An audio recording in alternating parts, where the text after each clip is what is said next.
Vigilantism, something that has been neglected, understudied for many years, and that I consider as absolutely fundamental, foundational. If there is a game changer in India's politics, it is one of them. It may not be the only one, but I do think it is a very important variable to factor in. And I repeat, it has been underestimated. It has been considered as made of fringe elements. Fringe elements are at the center. And this is the way I want to change the perspective, because they create what I call a deeper state.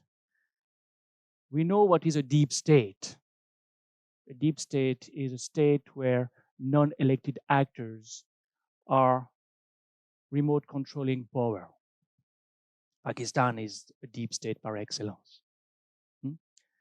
A deeper state is a state where the top rulers are connected to, you can say, grassroots players embedded in society.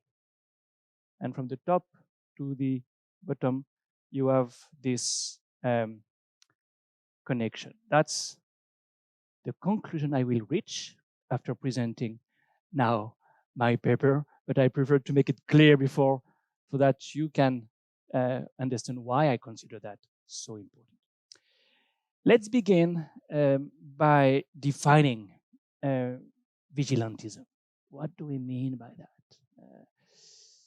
Well, two of my colleagues at Sciences Po, at CERI, my research center at Sciences Po in Paris, where I'm based, Gilles Favarel-Garrigue and Laurent Gaillard, define vigilantism, I quote, as a range of collective coercive practices which are often violent and usually illegal, that aim to keep order and or mete out justice in order to enforce legal or moral norms.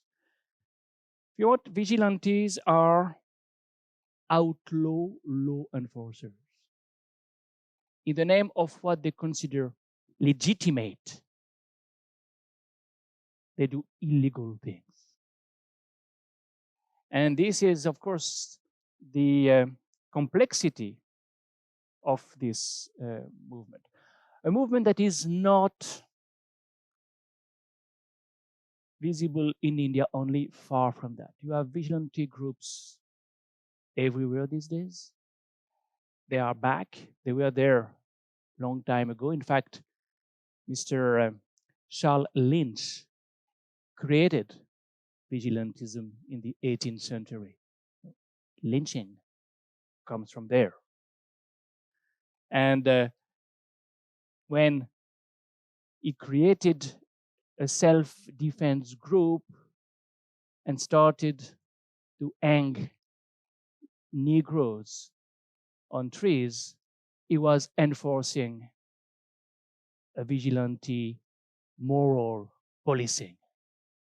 So it's not a new development, but it's in India gaining momentum for quite some time now, following two routes. And in my presentation, I'll try to do justice to these two, I would say, ideal types.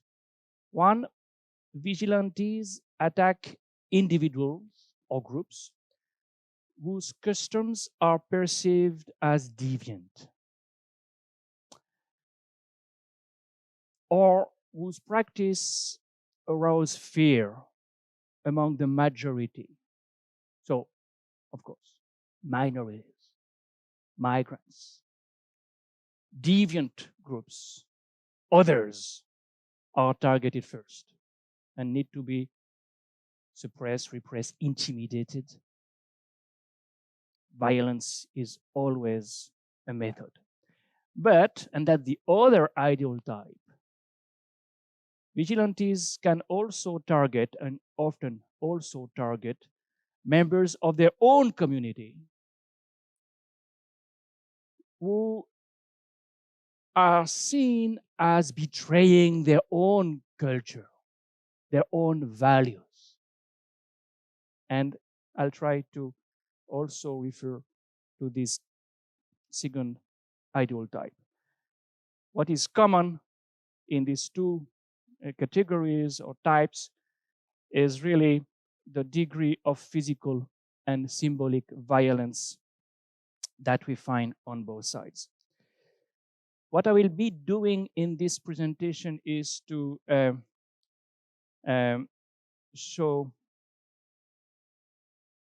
photographs more than text, because I don't believe in PowerPoints with too much text, but photographs can help. This one shows the RSS, the Rashtriya Swayamsevak Sangh, because this is the mother organization of Hindu nationalism. And this is an organization that is, if you want, vigilante par excellence. No, vigilantism is inherent in the RSS. RSS, founded in 1925, almost 100 years ago, an organization that has had a very specific modus operandi at the grassroots level. You train young Hindus ideologically, physically, for defending the community, its culture, its values. You have shakas, branches, at the local level, at the village level, at the town level. Today, probably 80,000 branches are functioning across India. Roughly 3 million people are taking part in these meetings every morning before the sun rises, every evening after the sun sets. They meet on the shaka with the full uniform, black cap, white shirt, khaki short, now pants, boots, and lati, the stick. For rehearsing physically, for rehearsing intellectually, bodhik, where you learn the main themes of Hindutva, history-oriented. For instance, this is where you learn how Muslims have invaded and forcibly converted Hindus in the Middle Ages. This is one of the tropes of this ideology. So RSS has been created for promoting Hinduism, for defending the Hindus against Muslims in the first place. This is a vigilante-like attitude at the grassroots level. Power, political power, the state is not a target. You don't try to conquer the state. You don't try to do a coup. You don't try to do a putsch. No. You try to convert society to your ideas in a kind of millennial perspective. If it's not in 10 years, it will be in 20 years. If it's not in 20 years, it will be in half a century. If it's not in half a century, it will be in 1 century. Time is not a problem. It will take time. But in the end, you will have converted society to your ideas, and power will fall like a ripe fruit. It's a very specific modus operandi that is vigilante-oriented, because what you do at the grassroots level is to make sure that people follow your views. Now, RSS is very particular not to resort to violence itself. First of all, they are mostly from the upper caste. It's a very Brahminical organization. All the chiefs, except one, till 1925, have been Brahmins. And for Brahmins, violence is not really the best technique. Still, you can show your strength. You can demonstrate your strength. And you can show and demonstrate your discipline. And the point I want to make today is that the same discipline is observed at the top, with Narendra Modi observing the salute of the RSS there, and at the grassroots level among vigilante groups. So vigilante groups will not be RSS, the RSS itself. RSS has created front organizations for doing this dirty job and coerce at the local level. The organization that is doing it more effectively than any other is the Bajrang Dal. Bajrang Dal is an organization started in 1984 as the youth wing of the Vishwa Hindu Parishad. Vishwa Hindu Parishad is again one of the offshoots of RSS that was started in 1964, 20 years before. You know, by the way, RSS is at the center of what we call the family of the Sangh, the family of the RSS, Sangh Parivar. And there is a party, of course, BJP, and you're familiar with it. But there is also a trade union, BMS, a student union, ABVP, a Kisan union, a peasant union, BKS. It's a galaxy of organizations penetrating each and every sector of society. So Bajrang Dal is one of these organizations that has been started in 1984 in a very specific context. This is the beginning of the Ayodhya movement, the beginning of the fight for liberating God, for rebuilding the temple of Ayodhya that had been, according to them, destroyed in 1524 or 28 when the Babri Masjid was built. So this organization was based on physical exercises more than RSS, and they had no problem with a more radical discourse. So for instance, in 2004, the president of the organization said that Bajrang Dal has been created to defend society and the social fabric against abductors and molesters of women, thieves, Pakistan's inter-services intelligence agents, and Bangladeshi infiltrators. This is a rather comprehensive list of who is posing a threat to Hinduism and to Hindu women in the first place. Because this is a key, I would say, element. They look at themselves as on the defensive, and the most vulnerable ones are girls, women, their daughters, sisters. This is why we speak about moral policing. This is why vigilantes have a legitimate cause to defend, the cause of the weak, of the vulnerable. So what are the means? Well, mostly physical training. But in contrast to what we see on the RSS side, they do not use only the lathi. They have also training in weapons. And they said that, of course, they don't use guns. We know that they have camps for training in also firearms. But what they prefer to use is the Trishul. And incidentally, this is a book I co-edited with Laurent Gaillard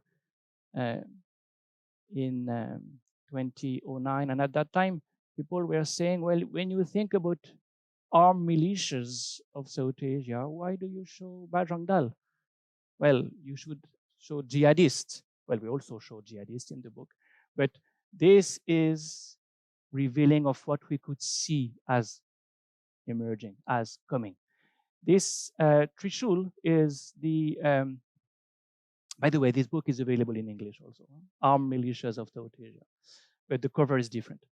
The Trishul is in fact seen as a sacred instrument. This is the trident of Shiva that is available, is legal. You can use it in spite of its size because it's a sacred instrument. You can carry it. Between 1986 and 2004, they distributed 500,000 Trishuls to 1.2 members. That was the official number of Bajrang Dalis in 2001. What is the target? Well, the first target has been artists, because artists are deviant almost by nature. They have their own creativity, their own way to look at culture. And among the first artists who has been targeted is someone you might know, M.F. Hussain, who is known as the Picasso of India, because precisely as early as the 70s, 80s, he appeared as deviant because of the way he depicted Hinduism. This is the painting Bajrang Dal ate the most, Sita Rescued. That is showing the way Sita, the wife of Lord Ram, is saved from Ravana, the demon of Sri Lanka, who has abducted her. And the way she is depicted there is not at all of their liking. So what they've done, they have ransacked its gallery, not once, but twice. They have destroyed its apartment in Ahmedabad first, in Bombay next, in the 90s. And finally, M.F. Hussain, as here is M.F. Hussain, left India, went to Qatar, where he died, ignored from India, in spite of him being the Indian artist par excellence. Right from the 40s, you know, he was really the main artist in Bombay, 50s, 60s. If you happen to go to the Taj Mahal Hotel, you will see this amazing fresco at the reception desk that he has painted, among many other things. That's one example. I would like to give another one to show that it's not only Muslim artists, but any artist who is targeted the moment they depict the Hindu culture the wrong way. And the other example I have picked up is Deepa Mehta's film, Water. Deepa Mehta is a Canada-based Indian director. She may even be Canadian Indian. And she chose to make a series of 3 films on India: Fire, Water, Earth. Water being a film that in 2000 depicted the life of Hindu widows in Varanasi. Hindu widows in the 30s were not allowed to remarry, had to live like ascetics on the Ganga in Varanasi, and of course had a miserable life. Well, Bajrang Dal again was so upset by this way that she insulted ancient Indian culture and tradition that they ransacked the setting and the film had to be shot elsewhere. That's another very revealing example of cultural policing. My tradition, right or wrong. And you coercively prevent anybody from denigrating it. It's very similar to the notion of blasphemy. It's as if you would be indulging in blasphemy by criticizing traditions. So a Muslim painter, a Hindu or secular filmmaker have been targeted by the same organization for the same reason. I could give other examples. Another one is, of course, the attacks against the Valentine's Day. The Valentine's Day, which is so innocuous and something in the West we celebrate every year without thinking about the implications, is seen by the Bajrang Dal as a symbol of the Western depravity. And therefore, those who celebrate Valentine's Day are systematically targeted by Bajrang Dalis. Of course, the cross on this photograph suggests that it is associated to Christianity as well, which is, of course, a Western religion from their point of view. Who are these people? Who are the Bajrang Dalis? Well, mostly young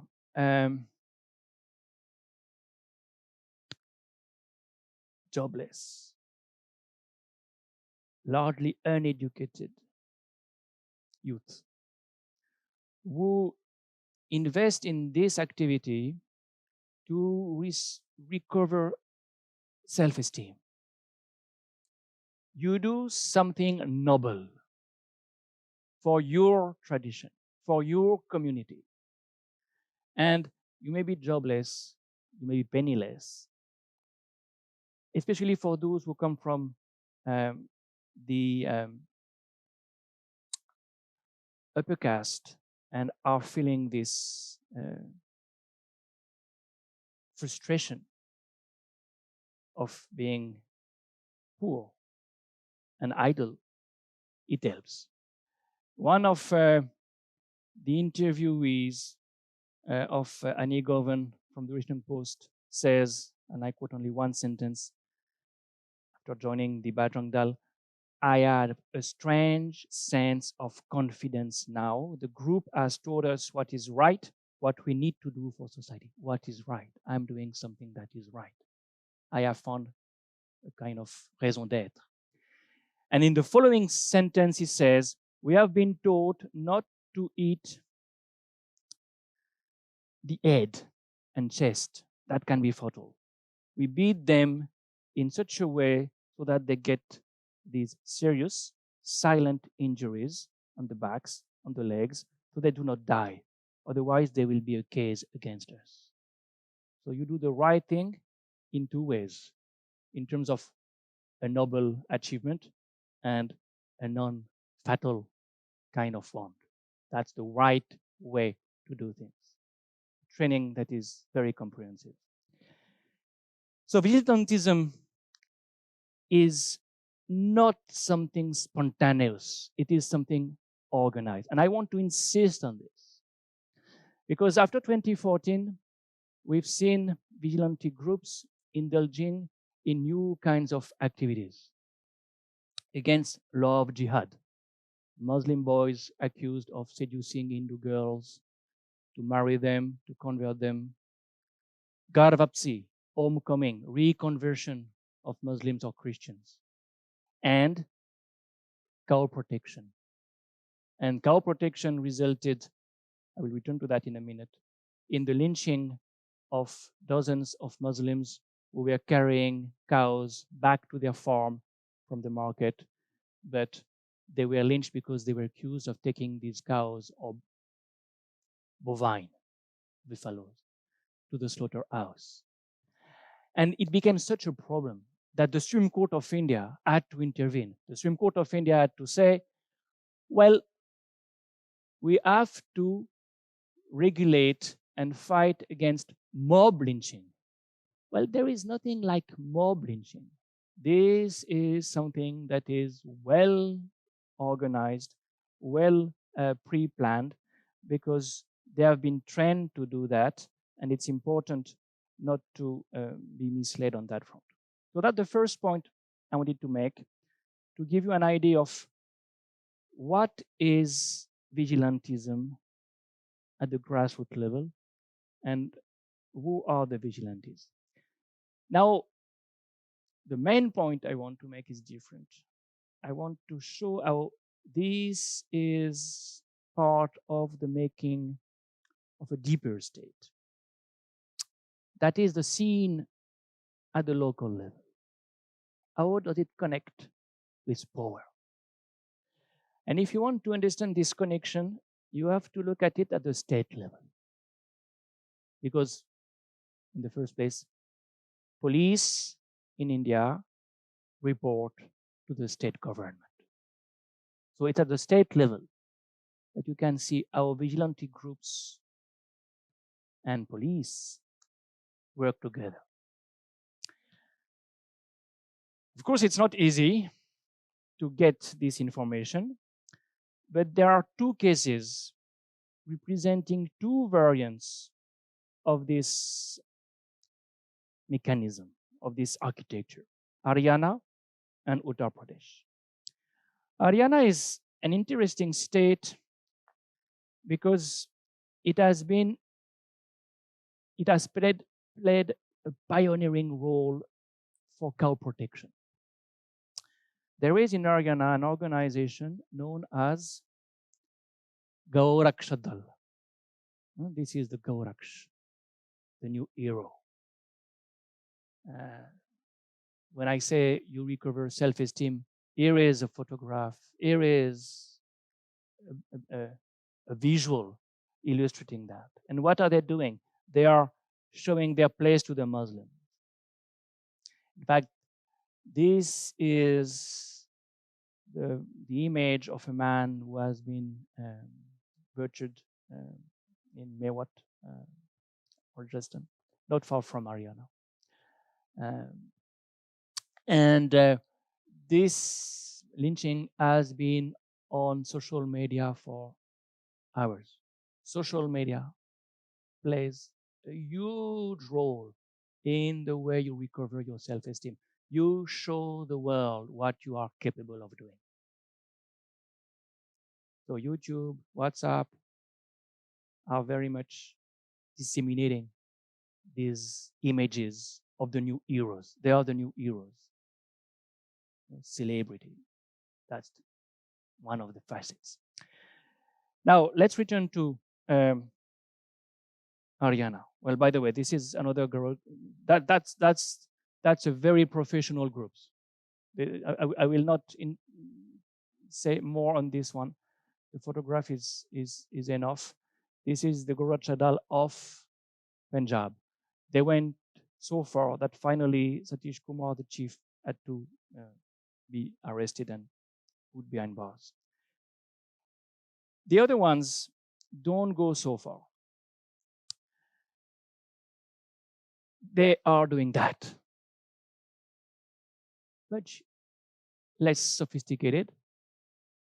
You don't have automatic guns. You don't have the kind of equipment the Punjabis had. But that way you are below the radar. And what they do, the Gauraksh Dal people, by the way, they do have AK-47, but only on their emblem, not in their hands. And this visual is very interesting because you have this combination of the peaceful cow, so quiet, noble animal, and the and the AK-47. And you have the hero, sunglasses, the man who has the guts to defend the cow. This is all over the place. This iconography is really the Haryana Goraksha Dal iconography.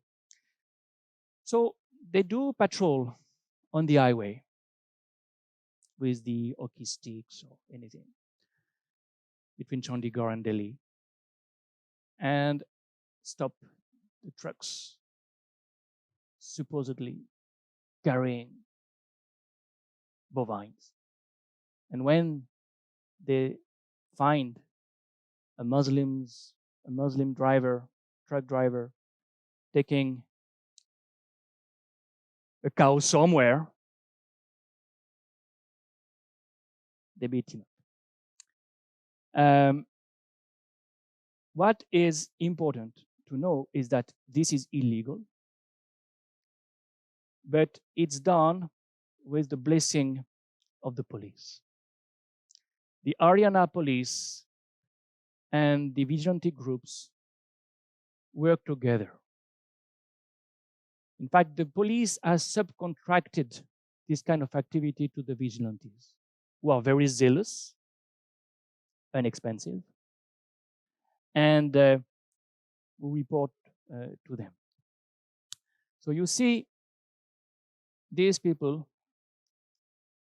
I'll return to that, using the police van for doing their own work. So this is where the state becomes deep. You have the official police and you have the unofficial Goraksha working together. And the state is, of course, very much there. Because in the Haryana government, there is a Gau Seva Ayog, that is an organization that is created for protecting the cow. And the president of the Haryana branch of the Goraksha Dal, Yogendra Arya, is also the vice president of the Goraksha Dal. And he says, we have a huge network of volunteers and informants. Informants, very important. They can get information thanks to their network. As soon as someone sees something fishy, they call up. And we then inform the volunteers of the relevant district and the local police, who then set up a joint Naka, a checkpoint, to catch the smugglers. Police can't do what we do. They have to follow the laws. This is marvelous. We do what police cannot do because we do not follow the law. We follow our duty. We are doing what is legitimate, not what is legal. But we work together with the police.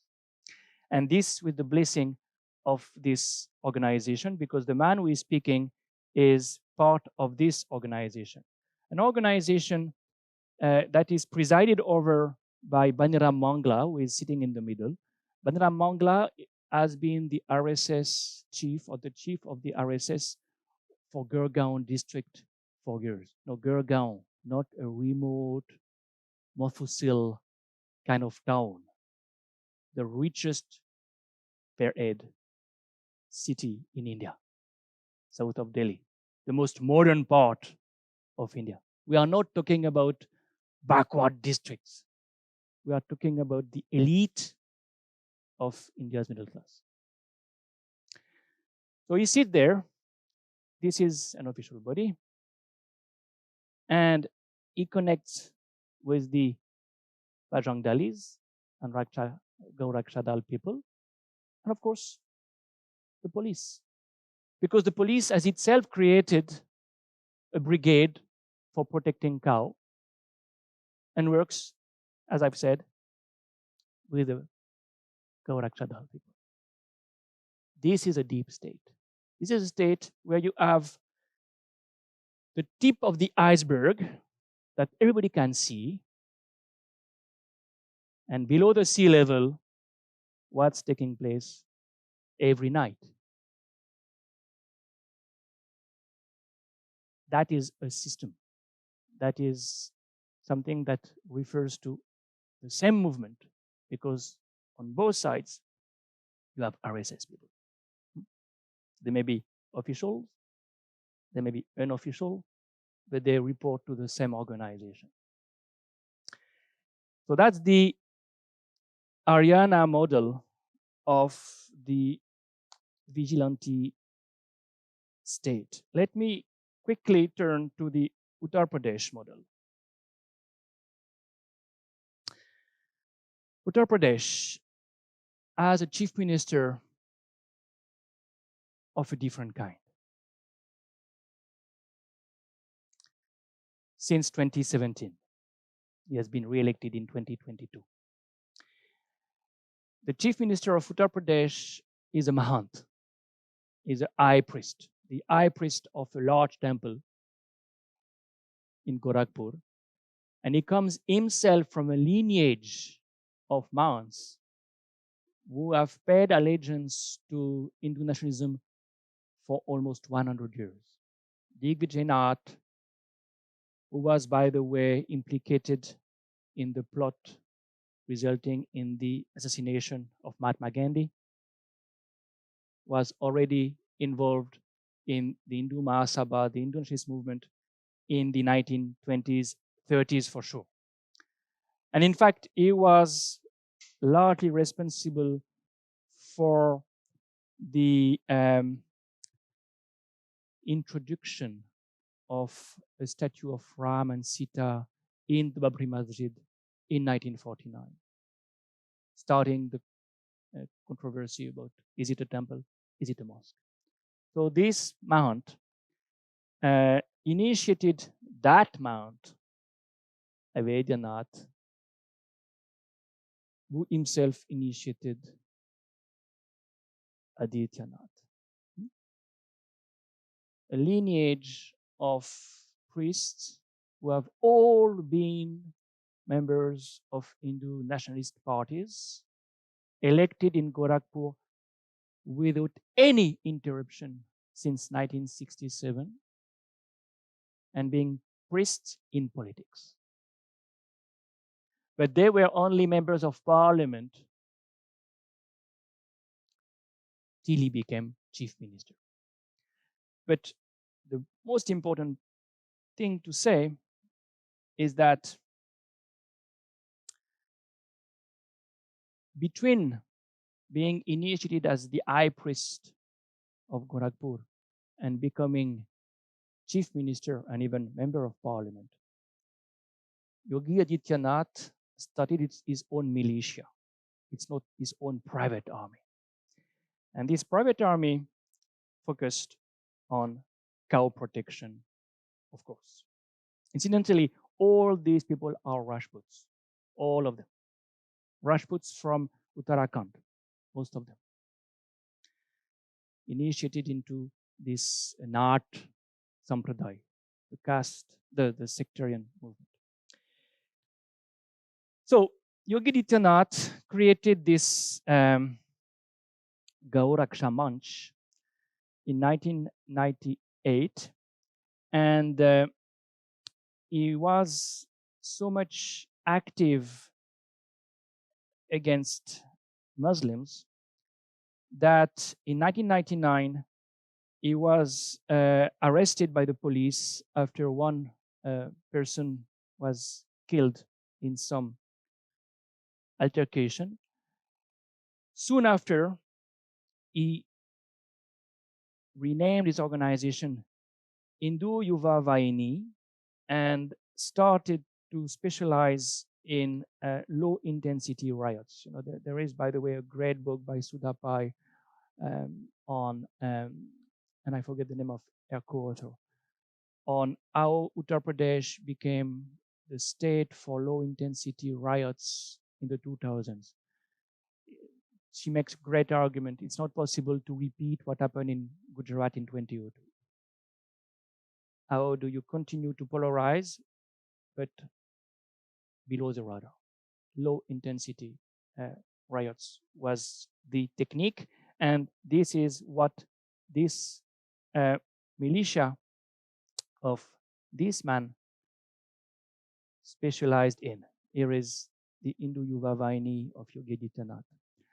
So to create riots for polarizing, especially before elections, became such a technique that, for instance, in 2005, during Ramzan, he indulged in provocation. A riot took place, 9 people were killed. That was a famous riot that took place in Mao. Then during Muharram, another riot was to take place in Gorakhpur itself, I think. And there he was accused of being so provocative that he was arrested by the police and sent to jail. Now, this is probably the first chief minister of Uttar Pradesh who was spent some time in jail before becoming chief minister. So we have there another example of the connection between a vigilante group and a politician, but in contrast to the Haryana model. In the Haryana model, RSS is the organization controlling both the top and the bottom. Here, one man is controlling both. He is himself a militia chief, and they report to him only. So he is the official chief minister, and he's in charge of a parallel power structure. That is this one. Plus, he is, of course, a Mahant. So the police itself pays allegiance to the man because of his secret status. So here you have another variant that you can almost call theocratic. You know, we are almost in a theocracy when the leader is not only the chief of a militia and the chief of the government, but the chief of the religion of the place.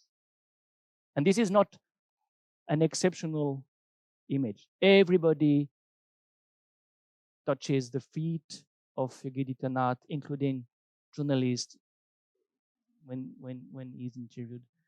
This is a different variant. Possibly the next national scene. That's something we will know in 5, 10, 15 years. I'd like to add one dimension before returning to the analysis. So far, I have only mentioned, well, mostly mentioned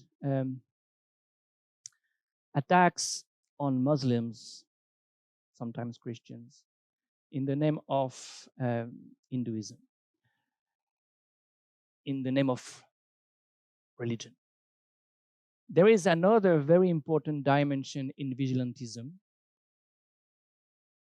Some other Hindus can be targeted because they do not follow the right Hinduism, the right orthopraxy. You know, in India, in Hinduism, we distinguish orthodoxy from orthopraxy. You can argue that there is no orthodoxy in Hinduism. You can be Vaishnav, you can be Shiv, you can be devotee of the goddess Shakta. There is no book with a capital B. But there is one orthopraxy, that is a caste system.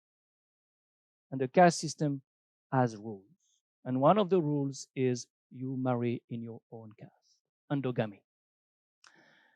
What happens when a girl and a boy elope? When a girl elopes with a man who is not from her caste, not a Muslim, but not from her caste. Well, parents go to the police station. They want their girl to be rescued. And who does the job? Again, the police subcontract this to Bajrang Dal, to other organizations who are tracing them. One of the best specialist in this was in Gujarat, a man called Babu Badrangi, who has just been innocented for what he had done during the 2002 pogrom last week or 2 weeks ago, but who was, of course, a major player in the 2002 pogrom. He was so effective as a vigilante that he made sure that the film Parzania, showing how during the pogrom a Parsi boy disappeared and could never be retrieved, should not be seen from any cinema hall in Gujarat. He intimidated the cinema hall owners so effectively that nobody wanted to show the film. But he was also very active in this other very important dimension, that is to fight against love marriage, against the marriage of girls and boys who fell in love but could not be married because the parents objected, because the boy was not of the right caste. So in his case, he patrolled not on the highway, but in the campuses of Ahmedabad University, Gandhinagar University, to make sure that there was no relation between boys and girls when they are not of the same caste. He was Patel himself, and he made sure that Patel girls do not marry out of the Patel community. But he went further than that, and he worked for the police to rescue the girls and to marry them to someone from the Patel community to make sure that there would not be intercaste marriages. That's a very important dimension of vigilantism. It works with Sindhis as well. Some communities are very particular about not intercaste marriage or intercommunity marriages. Vigilantism is also resorted to for this maintenance of orthopraxy. That's a very important dimension. So what is the deeper state? And I will conclude in a rather detailed manner now, looking like. Well, what I find particularly interesting in terms of the theoretical implications of what I've presented is the way it connects to the work of two great Africa specialists, Bruce Berman and John Lonsdale, who have written a fascinating book on Kenya on what they call state formation. We know state building. State building, you create administration the Weberian way. You have state functionaries reporting to political power. This is a state building operation, exercise. State formation is different. Your political apparatus is connected to figures of authority, which are not official, which are private actors. And these private actors are entrenched, embedded, if you want, in society and get their authority, their local authority, because of the values they promote. Well, vigilantes are figures of authority. They are prestigious. They do something people value a lot. And not only those who are on social media, but also those who have gone to jail, and when they get out, they are garlanded. They are heroes. And most of the time they go out of jail on bail at least on bail.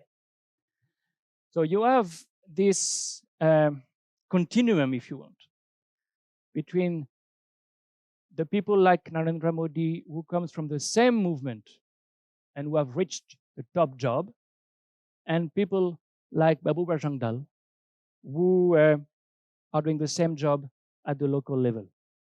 And unsurprisingly, we see them on the same photograph. You have Narendra Modi, LK Advani, Amit Shah, and Babu Bajrangi.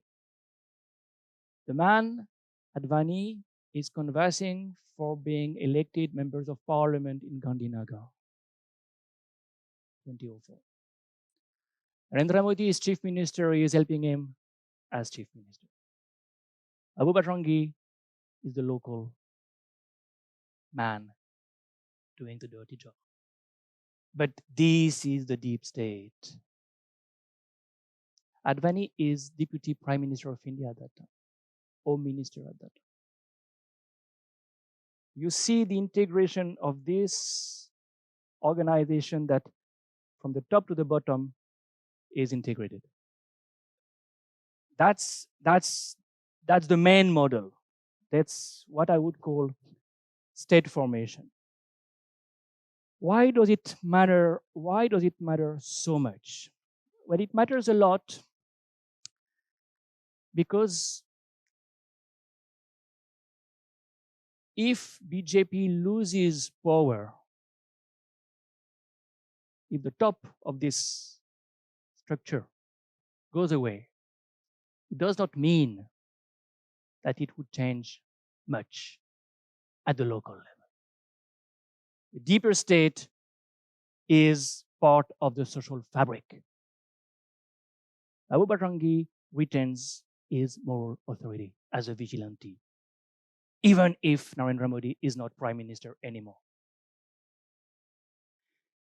And this is something I could get from a very interesting interview given by one of the men responsible for the Muzaffarnagar riot in 2013, when he says to the Cobra Post and Gulel.com, very great investigative journalism, and Sadhana Sangeet Som, when he says, this is Hindustan and it does not matter which party is running the government. In a democratic country, we'll return to that, like this, there are many other ways to get things done. The police knows it well, and we will do picketing, all demonstrations, and all this will lead to rioting. So they, perforce, cooperate with us. In a democratic country, the majority rules. And the majority is made of Hindus. This is a democracy. Hindus will always be in a majority. We will rule in the name of Hinduism. Nobody can object to what we are doing. This is a very revealing political view. That is not so different from what we saw in the Capitol Hill. You know, we've lost election, but we are America. How can we be displaced from power? You may lose elections these days. You don't want to lose power because you represent the people. You are the people. If I am the people, I legitimately rule the country. And this is what we may have to see. How far will a change of guard at the top will result in a change of politics at the bottom?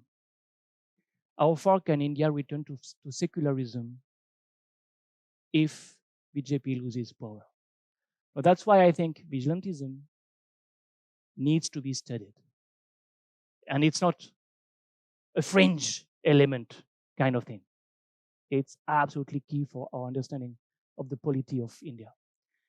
I hope this point is clear enough now, and I'll stop here.